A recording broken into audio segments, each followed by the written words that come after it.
Life After Prison by Silence You. Kabanata 2781 hanggang 2770. Natarante si Malik. Dalawang elder ng Supreme Paragon ang sunod-sunod na bumagsak. Masama ang kutob niya na siya ang susunod kung ipipilit niyang manatili rito. Kahit na inutusan siyang manatili, wala na siyang pakialam pa rito, lalo na't nanganganib ang buhay niya. Hindi nagtagal ay dumating si Daniel. Nang matanggap niya ang pinakabagong balita, natigilan siya. Kumunat ang noo niya at nagtanong, Malik, bakit natin ibabalik ang kayamanan sa mga barbaro? Marami na tayong isinakripisyong buhay at ang ating mga kapatid ay nasaktan para lang makuha ito mula sa mga barbaro. Naguluhan siya sa utos at sumagot ng may pagkadismaya. Bagamat nabigla at natakot siya sa pagkamatay ni Sachin, sa palagay niya ay wala itong binago dahil si Malik pa rin ang nangunguna sa kanila. Kung nag-aalala si Malik, maaari pa rin silang umatras mula sa North Sea Grassland. Kapag nalutas na ng mga barbaro ang kanilang krisis, wala nang dahilan para habulin sila ng mga barbaro. Malaki rin ang natamong pagkatalo ng mga barbaro sa labanang iyon. Pumunta sina Cuthbert at Heath sa North Sea upang tumulong sa mga barbaro, at sila rin ay nagtamo ng malubhang pinsala. Kahit na gusto pang habulin ng mga barbaro si Malik, kailangan pa rin nilang mag-isip ng mabuti. Hindi nagalit si Malik ng pagdudahan at tanungin siya ni Daniel, isang Royal Paragon. Antong hininga siya, nakalimutan kong sabihin sa iyo, wala na si Severin sa South Sky. Malalim ang boses niya na may kaunting panginginig. Patay na si Tomos at siya ang responsable sa pagbabantay sa Midland at sa hangganan sa pagitan ng Midland at North Sea. Huminga ng malalim si Daniel at napasigaw. Anong sabi mo? Wala siyang ideya na si Severin ang pupunta sa North Sea para tumulong sa mga barbaro. Hindi rin niya inaasahan na maririnig ang tungkol sa pagkamatay ni Tomos. Kahit na binata pa si Severin, ang kanyang reputasyon at impluwensya ay nasa antas ng isang Great Elder sa Darkness Sacred Land, Wicked Tribe, at Primordial Sacred Land. Nabigla sila nang malaman nilang pinatay ni Severin si Mosen. Si Mosen ay isang Supreme Paragon sa loob ng 10,000 taon. Gayunpaman, ang kapangyarihan ng isang Level 8 Supreme Paragon ay hindi sapat upang talunin si Severin. Sa huli, natalo siya sa isang laban na walang nag-aakalang matatalo siya. Ang laban na iyon ay nagdala sa reputasyon at pangalan ni Severin sa isang bagong antas. Karamihan sa mga disipulo mula sa Darkness Sacred Land at Wicked Tribe ay matatae kapag naririnig nila ang pangalan ni Severin. Matapos mawalan ng malay si Daniel, lumunok siya at maingat na nagtanong. Babalik ako sa kanluran at titipunin ang mga sundalo. Hindi siya nag-aksaya ng anumang segundo at agad na umalis dahil gusto na niyang makaalis agad sa North Sea. Tumingin si Mayelk sa labas at sinabi sa isang batang alagad ng Royal Paragon. Ikaw ang bahala sa pag-atres. Pagkatapos noon, lumabas siya at lumipad sa kalangitan. Ang barbarong maharlikang lungsod ay matatagpuan sa gitna ng lawa ng North Sea. Isang nakakasikal, seryoso, at tensyonadong aura ang sumilay sa ginintoang tolda sa lungsod. Malalim ang ekspresyon ni Heath. May hawak siyang tasa ng tsaa at nakatitig sa isang matipunong lalaki sa tabi niya. Samantalang si Cuthbert ay kagagaling lang sa kanyang pinsala. Hindi na kasing putla ng dati ang kanyang pisngi. Gayunpaman, mukhang gulat na gulat siya. Si Tristram, ang prinsipe ng barbaro, ay tumingin sa matipunong lalaki mula sa itaas. Ang kanyang mga mata ay kumikinang na may nakapangangilabot na aura. Ang kanyang ama, si Allen, ay nakaupo sa tabi niya. Pinagmamasdan din niya ang matangkad at matipunong lalaki na may tato ng agila sa kanyang mukha. Ang matipunong lalaki ay nakasuot ng balahibong Amerikana na gawa sa tigre. Ipinakita ni Allen na mayroon siyang halo-halong nararamdaman. Ang matipunong lalaki ay may kayumangging balat. Ang kanyang mga katangian ng mukha ay kahawig ni Allen, isang parisukat na mukha, makapal at maiikling kilay, at isang pares ng malalaki at masiglang mga mata. Ang kanyang kapangyarihan ng dugo at enerhiya ay umaagos ng napakalaki, parang karagatan, at hindi gaanong naiiba kay Allen, isang Level 9 Supreme Paragon. Ang matipunong lalaki ay ang nakababatang kapatid ni Allen na si Melvin. Tumingin si Allen kay Melvin at hindi alam kung paano ilalarawan ang kanyang nararamdaman. 200 taon na ang nakalipas mula noong huli niyang nakita ang kanyang nakababatang kapatid. Dati silang napakalapit sa isa't isa hanggang sa naglaban sila para sa trono. Kalaunan, nagkaroon sila ng alitan. Matapos matalo si Melvin, nagkimkim siya ng sama ng loob kay Allen. Dahil sa matinding galit, nagpasya siyang pamunuan ang mga sumusuporta sa kanya na magtungo sa kanluran at maging pinuno ng mga barbaro sa hangganan malapit sa West Region. Nang malaman ni Melvin na inaatake ang Royal City, napagtanto niya na ito ay isang magandang pagkakataon upang bawiin ang lahat ng pag-aari niya. Pumasok siya sa ginintoang tolda, umupo sa upuan, at ngumiti ng malapad. Allen, kapatid ko, nakakadismaya ka. Nasa labas na ng lungsod ang mga Devil Cultivator. Sarkastikong sabi ni Melvin. Pagkatapos magsalita ni Melvin, pumasok sa tolda ang ilang Royal Paragon na sumusuporta kay Melvin. Kumunat ang noo ni Allen at nagalit sa kawalang galang ni Melvin. Sinaway niya ito sa malalim na tono. Melvin, kung wala ka rito para tumulong, umalis ka na ngayon din. Ngumisi si Melvin at hindi nagalit. Puff, malapit nang sakupin ng kalaban ang lungsod. Sa tingin mo ba ay nasa posisyon ka para akusahan at pag-alitan ako? Parang may apoy na nagliliyab sa dibdib ni Allen. Sa sobrang galit niya, napuno ng dugo ang maputlang pisngi niya at nagmukhang mapula. Gayunpaman, hindi ito pinansin ni Melvin. Lumingon siya sa mga taong nasa loob ng tolda at, sa wakas, tumingin kina Heath at Cuthbert. Tinitigan niya ang mapatla at pagod na mukha ni Cuthbert ng ilang segundo bago lumingon kay Allen. Mas lalo ka lang magdadala ng paghihirap sa mga tao kung patuloy kitang hahayaang maging hari. Kung hindi mo ipinilit na makipagtulungan sa Grundy Uno Sacred Land, hindi tayo kailanman aatakihin ng mga Devil Cultivator na iyon. Kung ako ang hari, ititigil ko na ang kalokohang ito at ibibigay ang 2 taong ito sa mga Devil Cultivator upang protektahan ang North Sea mula sa pagsalakay. Pangungutya niyang sabi. Naging malungkot ang ekspresyon ni Allen, alam niyang gusto pa rin ng kanyang kapatid ang trono pagkatapos ng maraming taon. Pinaikit niya ang kanyang mga mata at nakaramdam ng lungkot. Ano ang alam mo? Matagal na tayong gustong salakayin ng mga Devil Cultivator. Kung wala sina Heath at Cuthbert para tulungan tayo, mas lalo lang tayong masasaktan. Malamig na sumangot si Melvin at sarkastiko na tumawa. Nako, ang bait at ang galing naman nila. Hindi tayo mapapahamak kung hindi mo iginiit na sumali sa Grundy Uno Sacred Land at maging kakampi nila. Kapatid, sa tingin ko ay nahirapan ka na sa pagtanda.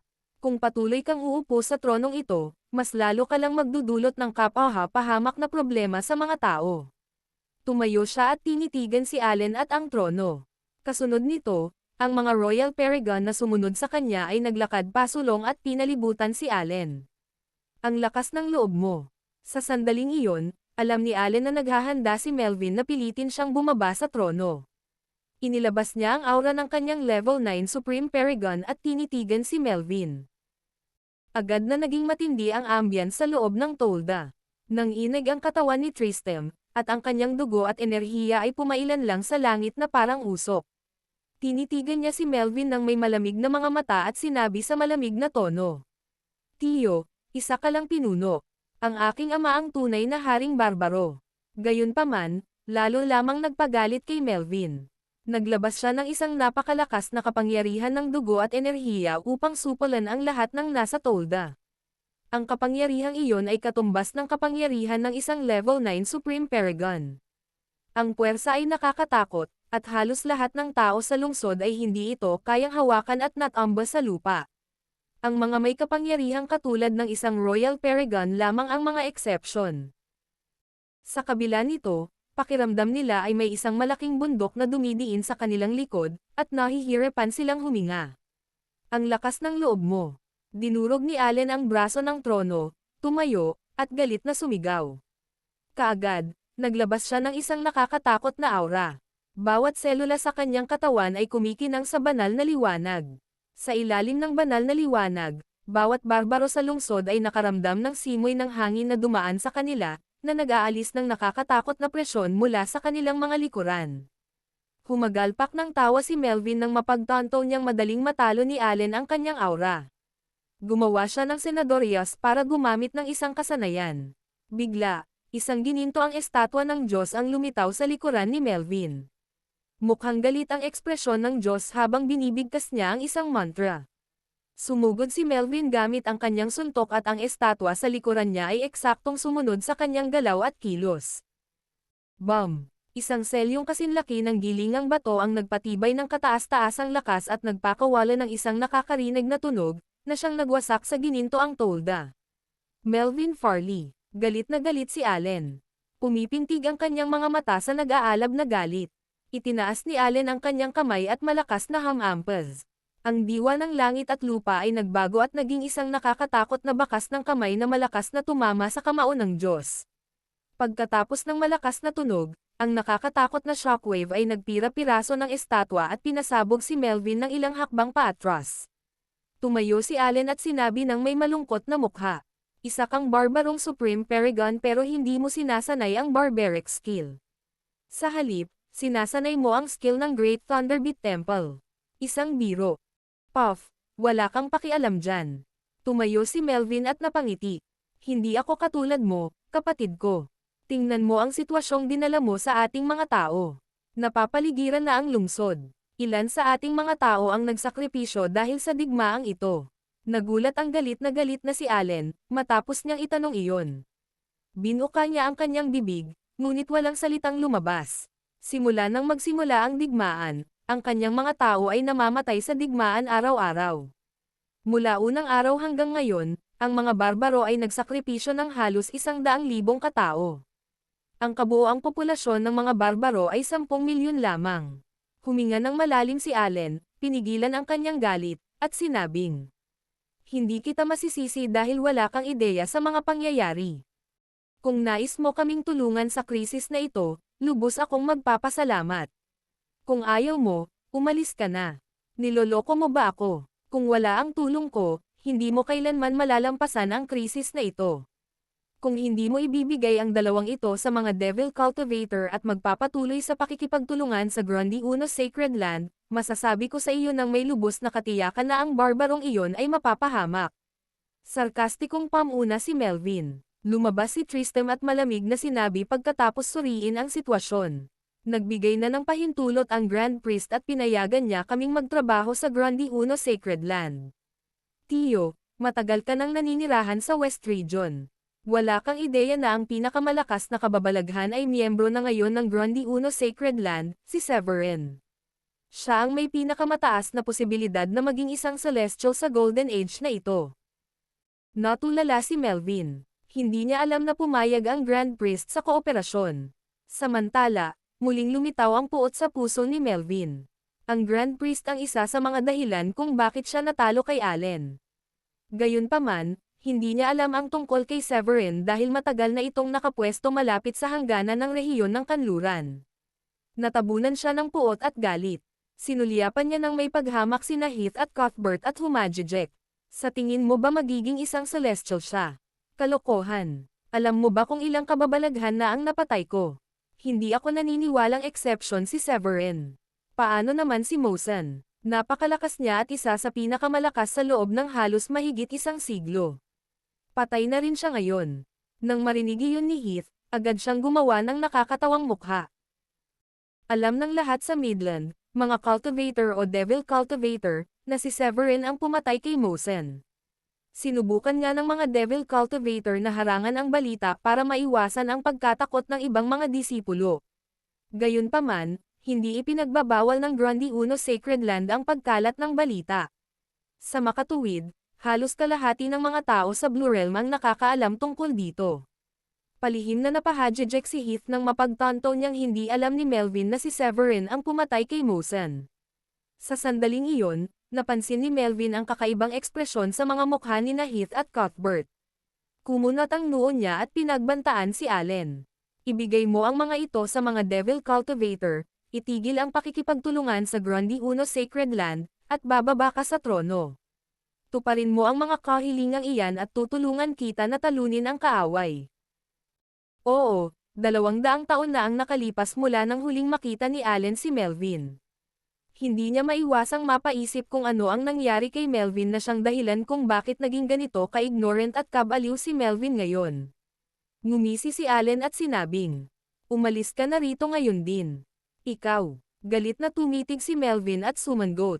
Nababaliw ka na. Sigurado ka bang mabubuhay ang tauhan na si Severin hanggang sa araw na dumating ang Golden Age? Sa nakikita ko, sa tingin ko mamamatay siya sa kamay ng mga Devil Cultivator. Pagkatapos noon, tumalikod siya at naghanda ng umalis. Bigla, isang barbaro ang sumugod sa sirang gininto ang tolda. Mahal na hari, may iuulat ako. Nagpadala ang kaaway ng isang sugo at hinihiling niyang makausap ka. Lahat ng nasa tolda ay lubos na nagbago ang kanilang ekspresyon. Kasama na rito si Allen. Pinalibutan ng mga Devil Cultivator ang lungsod. Ang pagpapadala ng isang sugo ay isang intensyon na ipahiya sila at hilingin sa kanilang sumuko. Galit na galit sina Heath at Cuthbert dahil sa kanilang pagpapakita ng kaunting balak na pumatay. Sa kabaligtaran, si Melvin lamang marahil ang taong natuwa sa sitwasyon. Tumawa siya ng malakas. Hahaha, hindi na ako makapaghintay kung paano mo malalampasan ang krisis na ito. Sa sandaling iyon, wala na siyang balak na umalis pa. Huminga ng malalim si Allen, kinuyam ang kanyang mga kamao, at sinabihan ang sarili na kontrolin ang kanyang emosyon at huwag hayaang kontrolin siya nito, kahit pa noong pinahiya o ininsulto siya ng sugo. Kailangan niyang bumili ng mas maraming oras at huminto hanggang sa dumating ang mga karagdagang sundalo mula sa Grundy Uno Sacroland. Nang may handa niya ang sarili, sinabi niya ito sa malalim na boses. Papasukin mo ang sugo. Ang malamig na boses ni Allen ay puno ng kawalan ng magawa at hinanakit. Naupo siya sa trono at kinuyam ang kanyang kamao ng napakahigpit kaya't namutla ang kanyang mga buko-buko. Oras na ng palabas. Nangutya si Melvin ng may paghamak at sarkastiko. Hindi na napigilan ni Tristram ang kanyang galit at pinagalitan siya. Tama na iyan. Kampi ka ba sa mga Devil Cultivator? Gusto mo bang makita silang sakupin ang lungsod na ito at ang ating mga tao? Pagkatapos noon, galit niyang inihagis ang kanyang mga manggas at galit na naglakad palayo upang dalhin ang sugo sa loob ng tolda. Sa labas ng tarangkahan ng Royal City ng North Sea, nakatayo si Kieran sa labas ng pader ng kastilyo at pinagmamasdan ang pormasayon sa harap niya, na maliwanag ngunit hindi tiyak. Umaalon ito na parang gawa sa tubig, nagsasama-samang liwanag at anino. Pagkatapos ay itinoon niya ang kanyang mga mata sa mga barbarong cultivator na nakatingin sa kanya mula sa itaas. Hindi niya maiwasang palihim na makaramdam ng kaba. Pawisan ang kanyang mga palad. Si Kieran ay isang level 8 Royal Paragon at isa sa mga matandang demonyo ng Wicked Tribe na pumapatay ayon sa gusto niya. Gayunpaman, medyo natatakot pa rin siyang pumasok sa kampo ng kalaban ng mag-isa. Sa katunayan, pinilit siya ni Malik na maging isang sugo dahil nalaman ni Malik na papunta roon si Severin. Umiling siya, huminga ng malalim, at tumitig sa tarangkahan. Habang nag-aalala siya para sa kanyang sarili, bumukas ang tarangkahan. Kasabay nito, isang butas ang lumitaw sa pormasayon sa kalangitan. Si Tristram at ilang sundalo ay papunta na para dalhin ang sugo sa lungsod. Nang makita niya si Kieran, malamig niyang sinabi, "Emisaryo, sumunod po kayo sa akin." Nakahinga ng maluwag si Kieran at huminga ng malalim. Mabuti na lang at handang makipagkita sa kanya ang Barbarian King. Mayroong isang hindi binibigkas na tuntunin na kapag ang dalawang partido ay nag-aaway, ang sugo ay hindi dapat patayin. Hindi nabagabag si Kieran sa malamig na tono ni Tristram. Ngumisi siya at sinikap na magmukhang mabait at palakaibigan. Gayunpaman, ang peklat na hugis alupihan sa kanyang mukha ay lalo lamang nagpatingkad sa kanyang mukha na mas nakapangangilabot at mas mabangis kapag siya ay nakangiti. Ikinagulat nito ang mga barbarong cultivator sa likod ni Tristram. Ang kanilang mga katawan ay naging tensyonado, at ang kanilang dugo at enerhiya ay mas mabilis na damaloy habang nakatitig sila kay Kieran. Sa kabila ng puot, ngumiti si Kieran at hinawakan ang kanyang kamay. "Prinsipe Tristram, ikinagagalak kong makilala ka." Pagkatapos noon, naglakad siya pasulong at sinundan si Tristram papasok sa lungsod. Galit na nakatitig sa kanya ang lahat ng mga barbaro, na lumilikha ng malaking pressure para sa kanya. Hindi siya nang ahas na makipagtitigan sa kanila at sinubukang maglakad ng mas mabilis. Di nagtagal, narating nila ang gininto ang tolda sa gitna ng lungsod. Sa puntong iyon, napansin ni Kieran na sira na ang bubong ng tolda. Naisip niya, siguro may nagaganap na panloob na rebelyon. Ang gininto ang tolda ay matatagpuan sa gitna ng Royal City, nakatumbas ng punong himpilan ng Wicked Tribe. Ngayong alam na ni Kiran na may panloob na isyu sa Barbaro, napagtanto niya na kung si Severin ay hindi kailanman nakasama sa eksena, ang kanilang plano ay magiging naaayon, at sa ngayon, nakatakas na sila sa Royal City ng North Sea. Isinantabi iyon, pinakalma niya ang kanyang sarili at tahimik na sinundan si Tristram papasok sa gininto ang tolda. Ang unang taong nakita niya ay ang hari ng Barbaro, si Allen. Pagkatapos noon, nakita niya sina Heath at Cuthbert, ang dalawang Supreme Paragon. Napansin niya ang kanilang mga mukha na namumutla, na nagpapahiwatig na hindi pa sila nakakagaling mula sa kanilang mga pinsala. Nang pumasok si Kiran sa gininto ang tolda, naramdaman niya ang enerhiya ng ilang Supreme Paragon na parang bumagsak sa kanyang likod. Anumang kalokohang aksyon mula sa kanya ay magreresulta sa pagkadurog sa kanya hanggang sa maging parang meat patty. Biglang lumabas si Kiran mula roon, naglakad pasulong, at ikinuyom ang kanyang kamay sa mga Supreme Paragon ng may paggalang. Magandang araw, Haring Allen. Magandang araw sa lahat. Pinaikit ni Allen ang kanyang mga mata at tumingin sa malayo. Bakit ka pinapunta rito ng Wicked Tribe? Sinikap niyang magbigay ng mas maraming pressure at nagmukhang maringal na parang isang hari ngayon, ngunit sa katotohanan, nakakaramdam siya ng pagkadismaya at pagkabalisa. Pinalibutan ng mga Devil Cultivator ang kanyang lungsod. Ang tanging dahilan kung bakit nagpadala ang Wicked Tribe ng isang sugo sa lungsod ay upang ipakita ang kanilang tagumpay at takutin siya. Nang sisigat na sana si Kiran, biglang sumabad si Melvin, na nasisiyahan sa bawat sandali nito. Ngumisi siya at sinabing, "Hahaha, Allen, tingnan mong mabuti. Tingnan mo kung paano nagpadala ang mga Devil Cultivator ng isang sugo para ipahiya ka gayong ikaw ang hari.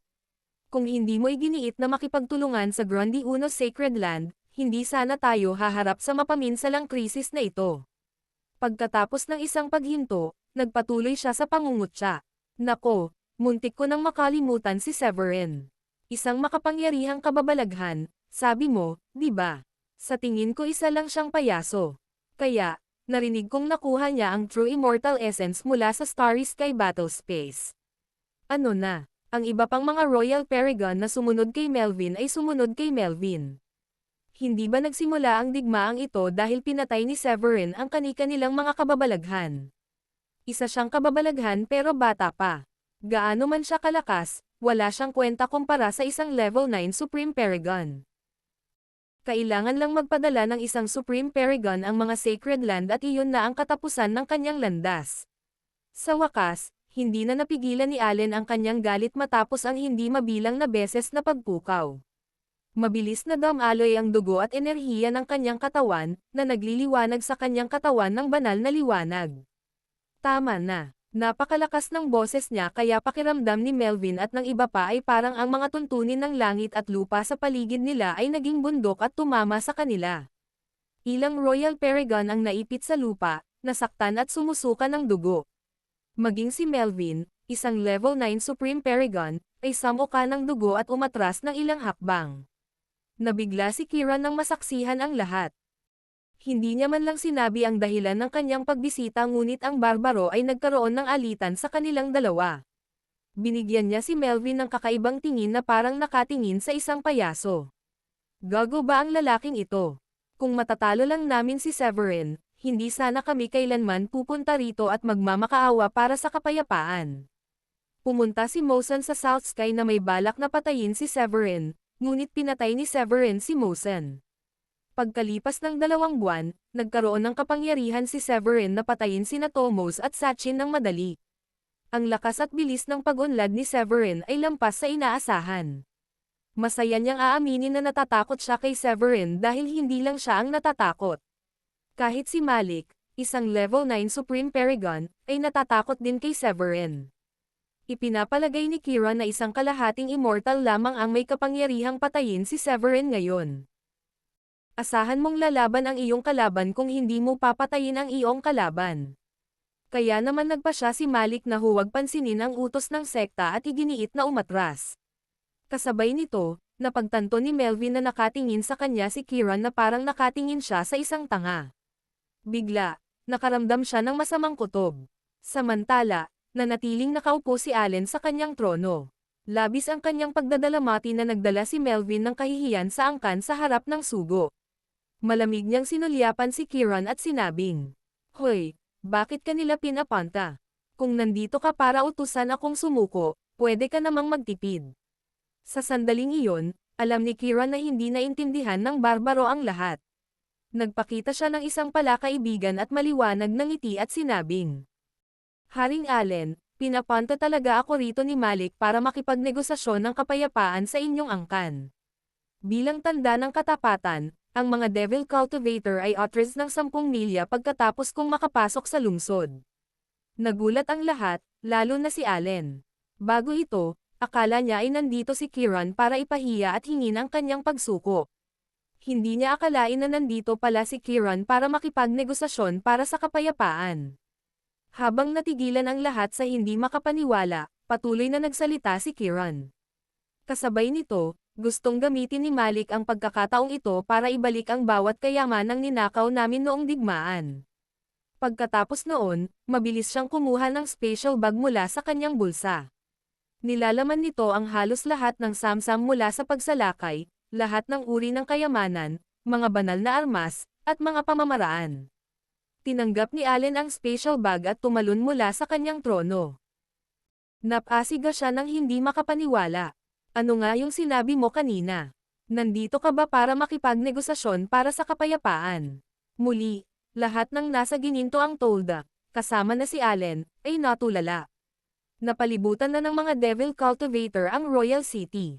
Sandali na lang bago salakayin ng mga Devil Cultivator ang Royal City. Kaya naman, kakaiba na pipiliin ng mga Devil Cultivator na magnegosasyon ng kapayapaan sa panahong ito. Kahit ang isang matalinong tao tulad ni Allen ay labis na nagulat sa panukala na halos malaglag ang kanyang panga. Hindi niya maintindihan ang sinusubukang gawin ni Malik.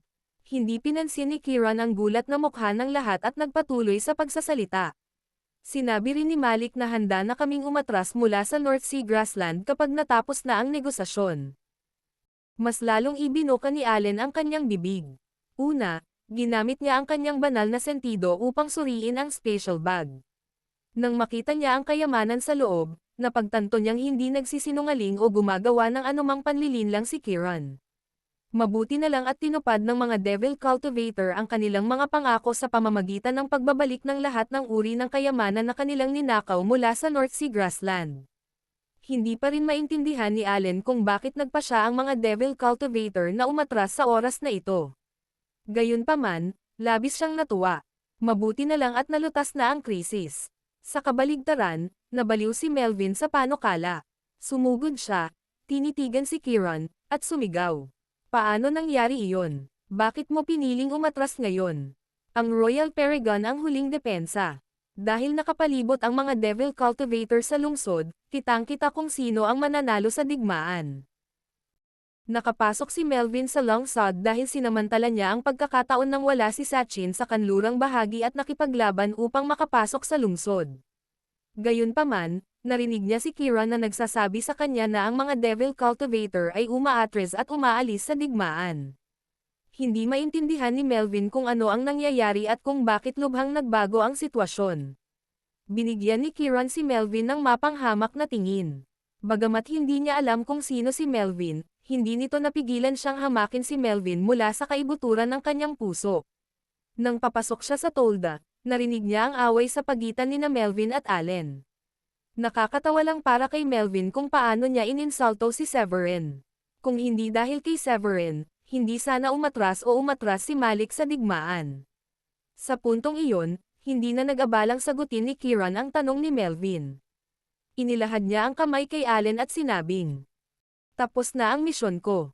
Aalis na ako." Iniabot niya ang special bag kay Allen at ipinaalam ang intensyong makipagnegosasyon para sa kapayapaan sa mga barbaro. Wala pang isang minuto ay naramdaman niyang gusto niyang manatili sa maharlikang lungsod. Wala nang pagkakataon para umalis siya pagdating ni Severin. Gayunpaman, hinawakan ni Melvin ang kanyang kamay at hindi siya hinayaang umalis. Hindi ka aalis kahit saan hanggat hindi mo ako binibigyan ng dahilan. Sabihin mo sa akin kung bakit kayo umaatres." Nang makita ang nagbabantang kilos ni Melvin, nagbago ang ekspresyon ng mukha ni Kiran. Kahit ayaw niyang maging sugo, galit pa rin siya sa kung paano siya pinagbantaan at pinahiya ni Melvin. Malamig niyang tiningnan si Melvin at galit na sinabi. Haring Allen, ganito ba kayo ng mga kasama ninyo sa pagtrato sa isang panauhin? Huwag kayong maging inosente at isipin na ligtas kayo ng mga kasama ninyo dahil lang sa papunta rito si Severin para iligtas kayo. Napuno ng galit si Kieran at nagsalita ng matigas. Pinatay ni Severin ang dalawang Supreme Paragon ng Wicked Tribe. Sabihin mo sa kanya na maghanda para harapin ang puot ng aking sekta. Humiwalay si Kieran sa kamay ni Melvin, lumabas ng tolda, lumipad sa ere, at umalis. Saka lamang unti-unting bumalik sa kanilang katinoan ang mga tao sa loob ng gininto ang tolda. Bulong ni Melvin habang hindi makapaniwala sa kanyang narinig. Imposible yan. Tuwang-tuwa si Allen habang paulit-ulit na nagpe-play sa kanyang isipan ang mga sinabi ni Kieran. Napatay ni Severin ang dalawang Supreme Paragon mula sa Wicked Tribe. Bago iyon, pinatay ni Severin si Mosen, isang Supreme Paragon mula sa Darkness Sacred Land. Habang nangyayari iyon, ang Wicked Tribe ang namamahala sa pag-atake sa North Sea Grassland. Nangangahulugan ito na nagdala si Severin ng karagdagang puwersa at nagligtas sa araw. Iyon ang tunay na dahilan kung bakit nagpa siya si Malik na umatras. Nalaman din ito ni Heath at Cuthbert. Nagpadala ang Wicked Tribe ng 3 Level 9 Supreme Paragon upang salakayin ang North Sea, ibig sabihin ay napatay ni Severin ang dalawa sa kanila. Hahaha, ang galing. Si Heath ang unang nakaisip nito. Hindi niya napigil ang matawa ng malakas. Ang galing ni Severin. Hindi ko inaasahan ang ganito. Natagpuan din ni Cuthbert ang mga pahiwatig na nakatago sa mga salita ni Kieran. Tuwang-tuwa siya kaya't patuloy siyang pumalakpak. Bukod sa pakiramdam ng kaligayahan, nabigla rin siya. 2 buwan pa lamang ang nakalilipas ng si Severin ay tanging si Mosen lamang ang may kapangyarihang patayin, na isang Level 8 Supreme Paragon. Lumipas ang 2 buwan, at ngayon ay sapat na ang lakas ni Severin para patayin ang 2 Supreme Paragon ng sabay-sabay. Hindi niya maiwasang magdalamhati ng may bahid ng emosyon. Napakakakaiba niya talaga. Lahat ng nasa gintong tolda ay humagalpak ng tawa matapos mapagtanto ang nangyayari. Natulala si Tristram. Pareho ang nararamdaman ng lahat maliban kay Melvin. Pakiramdam niya ay may sumampal sa mukha niya. Bago ito, ininsulto niya si Severin, sinasabing isa lamang siyang payaso. Hindi nagtagal ay may gumising sa kanya mula sa kanyang pantasya gamit ang isang sampal. Nakaramdam siya ng labis na kahihiyan, kaya mabilis siyang tumakbo palabas ng gintong tolda na parang talunan. Pagkaalis ni Melvin sa tolda, ang mga tao sa loob ng tolda ay nagsimulang hingal na hingal. Nako, kailan pa naging ganito kalakas si Severin? Pakiramdam ni Allen ay nananaginip siya. Nalutas ang krisis nang wala siyang ginagawang kahit ano. Mukha siyang gulat na gulat, halos lumuwa na ang kanyang mga mata. Batay sa tono ng sugo, ang desisyon na umatras at ibalik ang Samsam ay ginawa dahil napatay ni Severin ang dalawa sa mga Supreme Paragon ng Wicked Tribe. Kung hindi namatay sina Tomos at Sachin, malamang ay sinalakay na ng mga Devil Cultivator ang Royal City ngayon. Tulad ng naalala ni Allen ilang buwan na ang nakalilipas, si Severin ay isa lamang Royal Paragon nang una siyang dalhin ni Carson sa North Sea. Noong panahong iyon, sikat na si Severin sa Blue Realm dahil sa pagpatay sa mga kababalaghan ng 4 Great Sacred Land. Sa kabila nito, hindi inisip ni Allen na ganoon kagaling si Severin noong panahong iyon. Tanging isang Supreme Paragon lamang ang makakaagaw ng kanyang pansin. Para maging mas eksakto, ang isang Supreme Paragon ay isa lamang insekto na mas malakas kaysa sa kanya maliban kung ang Supreme Paragon ay umabot na sa level 9. Matapos pumayag si Allen sa Grand Priest na makipagtulungan kay Severin, labis na nagustuhan ng Grand Priest si Severin at ibinigay pa kay Severin ang tanging piraso ng Star Gold na mayroon ang angkan. Noong panahong iyon, hindi talaga maintindihan ni Allen kung bakit. Gayunpaman, nagsisimula na niyang maintindihan kung bakit. May hinahanap ang Grand Priest. Gulat pa rin si Allen. Nanatili siya sa kanyang kinatatayuan na nakadilat ang bibig. Samantala, dahan-daang tinanggap ni Cuthbert ang sorpresa. Pumuri siya. Hindi nakakapagtaka na gustong-gusto ni Adrian si Severin. Matagal-tagal pa lang naman iyon at ngayon ay kayanan niyang pumatay ng isang level 9 Supreme Paragon laban sa lahat ng posibilidad. Tumawa ng malakas si Heath habang hinahaplos ang kanyang balbas at sumang-ayon. Oo, Nagulat ako nang malaman kong si Severin ang pumatay kay Mosen noong pinoprotektahan niya si South Sky. Nakakagulat na kaya na niyang pumatay ng dalawang Supreme Paragon ng sabay-sabay. Ngayong umaatras na si Malik mula sa digmaan, wala na sa panganib ang North Sea. Nabigla at nainggit si Tristram. Nagsimula silang magkasama ni Severin. Sa katunayan, mas mataas ang kanyang naabot kaysa kay Severin nang pumasok sila sa Starry Sky Battle Space. Gayunpaman, isa lamang siyang Royal Paragon, at kayang patayin ni Severin ang isang Level 9 Supreme Paragon. Palaki ng palaki ang pagitan nila. Pakiramdam ni Tristram ay imposible na niyang maabutin si Severin. Pareho silang wala sa iisang larangan. Habang gulat pa rin ang lahat, isang malaking portal ang lumitaw sa kalangitan sa labas ng lungsod. Agad-agad, ang kulay pilak na sumon na kumikinang sa banal na liwanag ay lumipad palabas ng portal. Naupo si Severin at nagnilay-nilay sa unahan ng barko. Bigla niyang iminulat ang kanyang mga mata at tiningnan ang Royal Paragon sa gitna ng lawa. Hindi na kasing tensyonado ang kanyang ekspresyon gaya ng dati. Matapos patayin sina Tomos at Sachin ng tuloy-tuloy, nagtamo siya ng matinding pinsala. Gayunpaman, hindi na siya nag-aksaya ng oras dahil alam niyang nasa panganib ang barbaro, at gusto niyang makarating sa Royal City sa lalong madaling panahon. Kaya, pinatakbo niya ang sumon sa buong bilis habang dumadaan sa portal. Nakatayo si Severin sa harap ng airship at tumingin sa Royal City.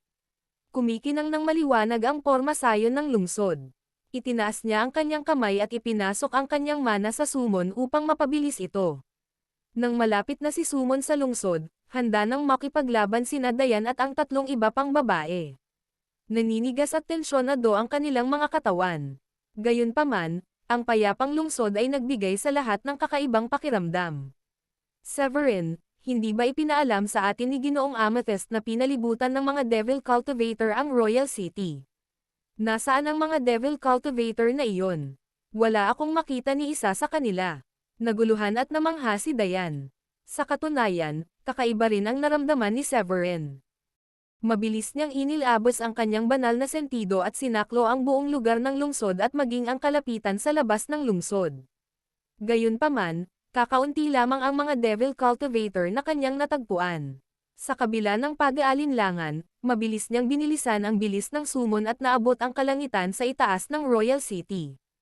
Pagdating ni Sumon sa harap ng gate, isang barbarong cultivator ang nagtanong ng mapagmatsyag. Sino yan? Ako si Severin mula sa Grandi Uno Sacred Land. Ito ang tanda. Ipaalam agad sa inyong hari. Naghagis si Severin ng isang token na kumakatawan sa kanyang pagkakakilanlan sa barbarong cultivator. Ang barbarong cultivator ay naka-duty upang bantayan ang pader ng lungsod. Mabilis niyang ipinadala ang mensahe pabalik sa gininto ang tolda. Nang makakuha siya ng pahintulot mula kay Allen, mabilis niyang binuksan ang porma sayon. Nang malaman ni Allen na dumating si Severin, mabilis niyang isinama si Tristram at ang mga elder ng angkan upang salubungin si Severin. Pagdating nila sa gate ng lungsod, tiningnan ni Allen ang sumon na nakalutang sa itaas ng kalangitan at nakita si Severin. Masayang sabi niya, "Ginoong Severin, maligayang pagdating. Tuloy po kayo." Dinala ni Severin ang kanyang mga asawa at 12 ng mga disipulo sa lungsod. Ikinuyong niya ang kanyang kamay nang tumayo siya sa harap ni Allen at bumati. "Haring Allen, sana hindi pa ako huli." "Ha ha ha, syempre hindi." Tumawa ng malakas si Allen. Matapos malaman na napatay ni Severin ang dalawang Level 9 Supreme Paragon, tinatrato niya si Severin na parang isa rin itong Level 9 Supreme Paragon. Magalang at magalang ang tono niya. Kung kaya ni Severin napatayin ang isang Level 9 Supreme Paragon, madali rin niyang mapapatay si Allen dahil halos kapareho lang ng lakas ni Tomos at Sachin ang lakas ni Allen. Napapakamot ng ulo si Severin sa sigla at magalang na tono. Gayunpaman, hindi ito masyadong ikinabahala niya. Sa halip, mas nag-aalala siya kina Heath at Cuthbert. "Heath, Cuthbert, ayos lang ba kayong dalawa?" Medyo namumutla pa rin ang mukha ni Heath. Hindi rin matatag ang kanyang aura. Umiling siya at sinabing, "Dumating ang suporta mo sa tamang oras. Kung hindi, sa tingin ko ang mukha ko lang ang makikita mo sa mga larawang nakasabit sa Ancestral Hall ng sect sa hinaharap."